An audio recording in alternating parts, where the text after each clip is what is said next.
Oke,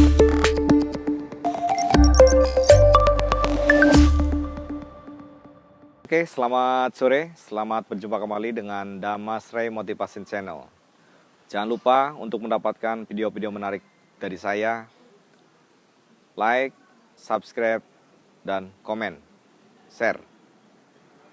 Hari ini saya akan membawa sebuah tema tentang mentalitas marketing, belajar dari orang gila. Nah, untuk menjadi seorang marketing, tentunya kita harus mempunyai talenta yang luar biasa. Kenapa? Karena kita harus mempunyai sebuah kelebihan supaya mampu menjual produk yang kita mau tawarkan kepada orang-orang. Nah, masalahnya bagaimana supaya membuat orang lain tertarik? Tentunya harus kita punya sebuah kelebihan yang dideskripsikan sehingga orang akhirnya menjadi tertarik dengan apa yang kita tawarkan. Teman-teman semua yang berbahagia. Nah, kalau kita berbicara tentang marketing, biasanya banyak hal atau kendala yang akan kita jalani saat kita menjadi marketing. Salah satunya adalah penolakan, rasa malu, atau bahkan rasa minder ya.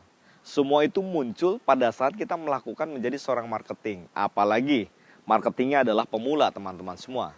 Nah, bagaimana kita ingin terbebas dari masalah-masalah ini? Mari kita simak penjelasan saya yang akan membuat Anda mampu menjadi seorang marketing yang handal. Pertama-tama, ketika menjadi seorang marketing, Anda harus mengalahkan rasa malu. Anda tidak boleh minder dan Anda juga harus cuek. Nah, untuk mendapatkan ini tentunya sangat sulit sekali. Banyak orang belajar puluhan tahun, tapi tidak berhasil. Kenapa? Karena memang bicara mentalitas, bicara karakter, itu sangat sulit belajarnya. Ada guru yang memang kita bisa belajar dari dia. Guru itu namanya orang gila tuh. Orang gila kalau kita lihat yang ada di pinggir-pinggir jalan itu. Bahkan mohon maaf, ada orang gila yang tanpa pakaian. Dia berjalan di pinggir jalan, ya kan, dengan pandangan kosong. Yang kita lihat dia tidak memperhatikan apapun yang ada di sekelilingnya. Dia cuek aja itu. Dia tidak peduli dengan apa yang orang lain lihat, yang orang lain tertawa. Dia tidak peduli. Artinya di sini orang gila mempunyai sebuah mentalitas yang sangat kuat gitu. Nggak pernah malu dia. Nah, yang kedua adalah kita lihat orang gila ini orang yang sakti, saudara sekalian. Kenapa? Kita kalau misalnya makan makanan yang basi, udah pasti besoknya BAB tuh, mencret dan sebagainya. Tapi orang gila dia tidak mau melakukan itu dan akhirnya apa? Orang gila tetap menikmati makanan yang basi tanpa dia terdampak dengan hal-hal yang biasa orang biasa alami gitu loh. Artinya dia selain dia juga punya mentalitas yang kuat, dia juga mempunyai sebuah mutasi mutasi organ gitu loh. Nah, padahal organ-organnya masih sama, tetapi dia mampu melakukan mutasi organ sehingga dia tidak bereaksi dengan makanan-makanan yang sudah tidak standar. Lalu kemudian yang ketiga adalah orang gila itu nggak pernah putus asa. Jarang orang gila yang bunuh diri, ya kan? Tetapi banyak orang normal putus asa dan lalu bunuh diri. Nah, tiga hal ini mari kita transformasi ke dalam kehidupan kita, teman-teman semua. Kita coba transformasi tentang orang gila yang telah saya paparkan tadi. Yang pertama adalah orang gila mampu melakukan sebuah stigma cuek atau tidak pernah malu. Nah, menjadi seorang marketing, dia harus mempunyai mental yang kuat atau tidak malu, itu menjadi modal yang paling besar. Kenapa? Karena ketika dia melakukan sebuah deskripsi penjualan tentang barang, tentang jasa apapun, dia harus melakukan sebuah persiapan mental yang sangat kuat, yaitu dia tidak boleh ada rasa malu. Nah, rasa malu itu apa? Rasa malu itu sebenarnya adalah sebuah reaksi yang terlalu berlebihan terhadap reaksi daripada lawan main audien atau orang yang mau kita target sebagai pembeli atas produk atau jasa yang kita tawarkan. Nah, sebenarnya reaksi ini kita bisa lakukan dengan seminimal mungkin, tetapi banyak orang tidak mampu melakukan pengaturan terhadap reaksi kita terhadap audien di luar. Nah, sehingga sensorik menangkap bahwa ini adalah seolah-olah mentertawakan kita, seolah-olah tidak menerima pesan kita, sehingga berdampak yang disampaikan oleh saraf sensorik ke dalam otak kita itu adalah sebuah bulian gitu loh. Nah, sehingga otak memproduksi yang namanya rasa malu, minder dan sebagainya. Akhirnya menjadi gugup, menjadi mukanya merah, geraknya tidak sistematis, ucapannya ngawur. Itu produksi otak atas sensorik yang diterima pada saat kita melakukan sebuah marketing. Nah, jadi rasa malu itu adalah sebuah reaksi sebenarnya yang sebenarnya bisa dilakukan pencegahannya dengan banyak belajar dari orang-orang gila. Orang gila itu ditertawakan, ya dia ketawa. Orang gila itu dilemparinnya dia tertawa. Sama sekali tidak ada reaksi. Apakah selamat? Dia tidak akan mengalami hal-hal yang orang lain alami sebenarnya. Kenapa? Karena dia mampu station, mampu diam, mampu bertahan atas sebuah reaksi-reaksi yang disampaikan kepada dirinya. Nah, seorang marketing juga harus mempunyai sebuah sifat seperti orang gila dalam artian ketangguhan dalam mentalitasnya. Ketangguhan dalam memfilter reaksi-reaksi yang harus dikeluarkan oleh otaknya. Jadi sampai otaknya dipenuhi dengan inputan-inputan sesuatu yang tidak terlalu berguna. Jadi sekali lagi poin bahwa bagaimana menciptakan mentalitas tidak malu atau tidak minder itu adalah dengan mengubah, ya kan, sebuah paradigma tentang reaksi. Jadi mau orang ngomong apa, mau orang melihat kita seperti apa, mau orang berbicara apa atau menertawakan kita, melempari kita atau membuli kita, itu sensorik itu harus melakukan fungsinya adalah menolak. Sehingga pesan-pesan itu tidak disampaikan ke dalam otak dan otak tidak akan memproduksi sesuatu yang negatif yang akan bereaksi terhadap tubuh kita. Jadi kalau kita terbiasa melakukan ini, maka kita akan mempunyai sebuah mentalitas yang baik, yaitu kuat atau tidak mempunyai. Oleh karena itu, kalau kita mau malu, ya ingat orang gila. Orang gila saja bisa hidup karena dia tidak malu, ya kan? Dia meminta sesuatu kepada orang normal, di akhirnya dikasih. Dia mengambil makanan yang juga tidak standar, juga dia tidak masalah. Oleh karena itu, dengan belajar dalam konsep orang gila, kita memahami betul tentang bagaimana mengubah sebuah perasaan yang tidak bisa dilakukan orang lain, kita mampu melewatinya dengan baik. Alhasil, syarat yang pertama menjadi seorang marketing itu sudah terlewatkan atau lolos. Lalu yang kedua, tadi saya katakan bahwa kalau orang gila makan makanan yang basi, besoknya dia tetap sehat tuh gitu. Padahal organnya sama, hatinya sama, lambungnya sama, kulitnya sama, mulutnya sama. Tetapi ketika orang normal, dia makan makanan yang tidak standar, maka sudah otomatis 1 kali 24 jam dia akan mengalami reaksi yang cukup fatal. Bisa mencret, BAP dan sebagainya. Tetapi orang gila tidak. Ini apa yang menjadi penyebab ini? Yang menjadi penyebabnya adalah karena orang gila mampu melakukan sebuah pemilahan. Ya kan?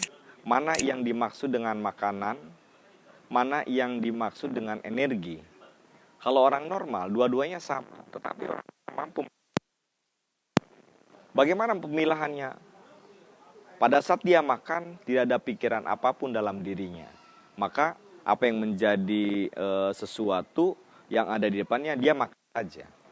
Tetapi herannya, walaupun dia tidak normal atau tidak mengenali sesuatu dengan baik, dia tahu betul mana makanan, mana minuman, mana kasarnya itu bukan minuman gitu loh. Jadi ya makanan tetap dimakan, minuman tetap dimakan. Artinya apa? Segila-gilanya orang, dia tetap mempunyai insting yang normal. Nah, orang gila ketika mampu melakukan transformasi organ, nah orang normal tidak bisa. Nah, bagaimana supaya kita mampu melakukan itu? Maka hal yang pertama adalah kita harus mulai belajar bagaimana mendeskripsikan masalah, bagaimana mendeskripsikan sesuatu yang membuat kita sakit atau lemah, itu dipandang sesuatu hal yang biasa, atau bisa dikatakan dengan namanya sugesti. Sugesti akan membuat kita memperlakukan sesuatu itu biasa saja, entah itu makanan yang biasa ataupun yang tidak biasa. Tetapi kalau misalnya kita cenderung rentan dengan hal itu, maka tindakan ini bisa juga berakibat fatal. Makanya kita tidak berbicara tentang makanan ini sebenarnya. Istilah makanan itu hanya orang gila memakan makanan yang basi tidak masalah. Kenapa? Karena dia ada beberapa hal yang telah dia mati. Lalu kita rubah nih konsepnya, konsep dari makanan rubah ke dalam mentalitas. Kalau kita terbiasa dengan orang mencaci maki kita, orang mencemooh kita, orang mentertawakan kita di dalam marketing, maka kita tidak akan mengalami apapun itu. Tidak akan mengalami reaksi apapun, kendati pun orang bertubi-tubi mempermalukan kita. Nah, oleh karena itu, prinsip ini hampir sama dengan ketika seorang gila makan makanan yang basi. Ya kan? Orang dimaki-maki, orang dihina, dibully, dia akan menangis, dia akan lari malu, dia akan merasa rendah diri. Kalau dia memperlakukan dirinya seperti orang normal. Tapi kalau dia memperlakukannya seperti yang dikatakan tadi konsep orang gila, maka hal itu biasa saja. Dia tetap melangkah sesuai dengan tujuan atau target hidupnya, yaitu bagaimana penjualannya bisa tercapai dan menghasilkan sesuatu yang lebih baik. Teman-teman semua yang berbahagia dimanapun Anda berada. Jadi seorang marketing itu selain tadi harus mempunyai mentalitas cuek atau tidak malu, juga harus terbiasa dengan sesuatu yang negatif. Ya kan? Harus tetap mampu melewati sesuatu yang membuat kita diri kita tuh mundur atau minder, tetapi tanpa harus menjauhinya. Kita tetap harus melewatinya, tetapi hal itu kita jadikan sebagai sesuatu yang biasa saja, lalui saja gitu. Orang saja dipermalukan, masa kita orang normal tidak gitu. Yang terpenting fokus on target, bagaimana tujuan bisa tercapai, yaitu produk atau jasa yang kita tawarkan dapat laku terjual sesuai dengan sasaran kita kepada konsumen. Nah, yang ketiga tadi masalah mentalitas, yang kedua tentang masalah transformasi dan mutasi organ, yang ketiga adalah belum pernah mendengar tuh ada orang gila putus asa lalu dia gantung diri. Saya juga belum pernah tuh orang gila yang putus asa lalu dia menceburkan diri. Orang gila itu bahkan dia berjalan di samping kolam renang aja dia selamat. Artinya ada tetap, sekalipun otaknya sudah tidak waras, dia masih ada keseimbangan hidupnya, yaitu dia tetap berusaha mempertahankan kelangsungan hidupnya. Bahkan dia makan makanan yang basi, makan makanan yang tidak sehat, dia makan hanya untuk ingin mempertahankan hidupnya. Nah, celakanya banyak orang normal nih di dunia ini yang kalah jauh mentalitasnya sama kan orang normal. Banyak dikit-dikit buffer ya kan, dikit-dikit menangis, dikit-dikit rapuh gitu loh. Nah, ini apa maksudnya nih? Nah, seorang marketing itu ketika penjualan pertamanya gagal, lalu dia harus melakukan yang kedua, gagal lagi, ketiga gagal lagi, terus harus kontinuitas. Kenapa? Dalam prinsip orang gila tidak ada yang namanya putus asa. Dia terus melangkah aja. Dan orang gila tidak pernah berjalan mundur. Dan dia tidak pernah kembali ke tempat dia semula. Dia hanya berjalan terus mengikuti apa yang ada di depannya. Nah, marketing harus belajar sama orang gila. Dia tidak pernah menoleh ke belakang. Yang dia lihat adalah ke depan. Apa yang bisa dicapai, apa yang bisa diperbaiki. Nah, marketing kalau kita belajar sama orang gila sangat tepat dalam aspek ketangguhan, dalam aspek ketidakputusasaan, sehingga ketika kita melakukan sebuah target atau pencapaian, maka kita akan selalu berhadapan dengan yang namanya tantangan, ya kan, masa depan terus. Jadi jangan sampai kebalik-balik nih gitu kan. Kalau orang gila tidak pernah putus asa, orang yang normal putus asanya sering gitu, ya kan. Bahkan banyak orang normal putus asa lalu bunuh diri. Nah, Jadi munculnya orang gila, jangan-jangan itu memang dibikinkan untuk kita supaya belajar bahwa ada loh fase-fase sebagai manusia yang bisa melewati batas-batas normal. Bahwa ada loh mentalitas yang bisa kita lakukan kalau kita mau. Pertanyaannya mau atau tidak? Nah, jadi menjadi seorang marketing, apabila kita sudah mempunyai 3 variabel yang saya maksud, tidak malu, tidak pernah putus asa, mampu mengubah sesuatu yang negatif menjadi biasa saja, maka yang kedua adalah belajar bagaimana teknik presentasi atau penyajian. Nah, ini pondasinya teman-teman semua. Jadi kalau kita bikin rumah, apartemen, bikin gedung, sehebat apapun gedung, sehebat apapun apartemen atau rumah, dia diuji ketika ada angin topan atau badai datang. Kalau roboh berarti pondasinya nggak kuat. Kalau dia tidak roboh berarti pondasinya kuat. Simply. Dua-dua kata ini bebas-bebas saja dikatakan.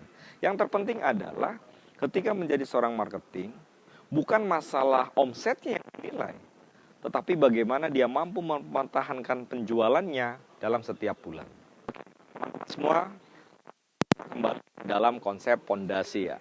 Jadi seorang marketing harus mempunyai pondasi yang kuat dulu dalam 3 hal tadi.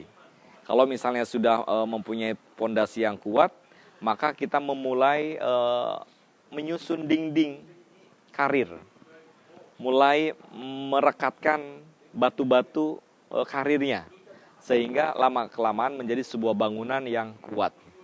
Nah, bangunan yang kuat itu adalah pondasinya, dindingnya, lalu gentengnya. Nah, saya akan berbicara tahap 2 yaitu dindingnya. Nah, setelah mempunyai mental yang kuat, lalu kemudian kita belajar bagaimana teknik presentasi, pengetahuan produk, mengetahui segmen pasar atau orang-orang yang akan kita tuju. Nah, setelah itu baru kita menyusun sebuah strategik marketing dan lalu kemudian menjadi sebuah pencapaian yang efektif gitu loh. Nah, kesimpulan itu saya sebagai pemula nih pengen jadi marketing bisa nggak sih gitu. Jawabannya adalah sangat bisa, ya, sangat mudah, dan sangat mungkin dipelajari dalam waktu yang sangat cepat. Hanya masalahnya yang pertama, apakah Anda tidurnya sore-sore? Yang kedua, apakah teman-temannya Anda tidak ada yang marketing? Yang ketiga, apakah Anda pernah belajar menjual? Nah, coba tanyakan sesuatu yang berkaitan dengan masalah marketing. Kalau Anda sudah bisa listnya, kita mulai dari hal-hal yang kita alami dulu. Ya, jadi pada dasarnya menjadi seorang marketing itu tidak ada yang sulit. Ya, tidak ada yang masalah.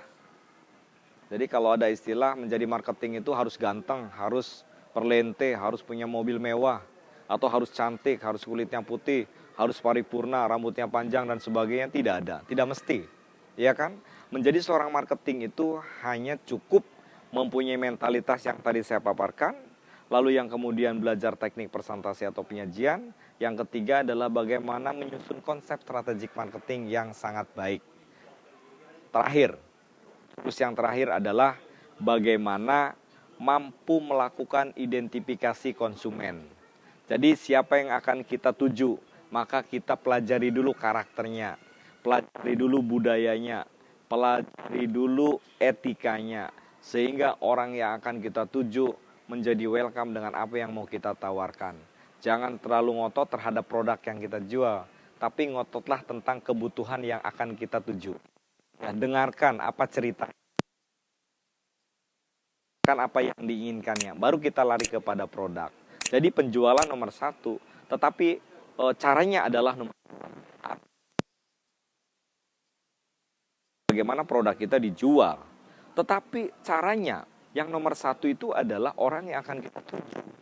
Kalau orang yang kita tuju itu happy dengan kita, senang dengan kita, merasa jadi keluarga kita, maka apapun produk yang kita jual dia pasti beli. Dia tidak akan mungkin menolak. Kalaupun dia tidak butuh, dia tidak mungkin menolak. Nah, ini yang akan kita manfaatkan sebagai momen-momen kita di dalam perjalanan mencari sebuah tahapan penjualan. teman-teman yang berbahagia, bagi Anda yang mempunyai keterbatasan, yang mempunyai mentalitas yang lemah, penting atau menjadi orang-orang yang hebat di dalam melakukan penjualan, mulai saja. Lakukan hal-hal yang tadi saya ajarkan. Itu aja yang ingin saya dapat sampaikan. Mudah-mudahan ini bisa bermanfaat untuk teman-teman semua. Terima kasih, selamat sore. Salam luar biasa.